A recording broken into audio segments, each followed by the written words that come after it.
হরিণ আর সিংহের গল্প। হরিণ সিংহের মুখ। এক সময় এক গভীর জঙ্গলে থাকত এক বুদ্ধিমান হরিণ আর এক ভয়ঙ্কর সিংহ। সিংহ ছিল জঙ্গলের রাজা, সব প্রাণী তাকে ভয় পেত। প্রতিদিন সে শিকার করে নিজের ক্ষুধা মেটায়। একদিন সিংহ খুব অসুস্থ হয়ে পড়ল। শিকার করতে পারছিল না।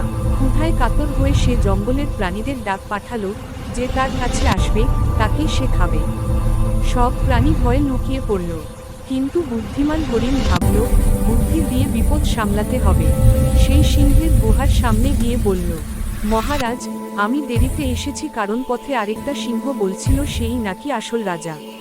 এ কথা শুনে সিংহ রেগে উঠল। সে গর্জে বলল, কে সে? আমাকে দেখাও। হরিণ সিংহকে নিয়ে গেল এক গভীর কুয়ার কাছে। কুয়ার জলে সিংহ নিজের প্রতিবিম্ব দেখে ভাবল সেটাই আরেক সিংহ। রাগে সে ঝাঁপ দিল কুয়ায়, আর উঠতে পারল না। হরিণ প্রাণে বাঁচল, আর জঙ্গলও রক্ষা পেল।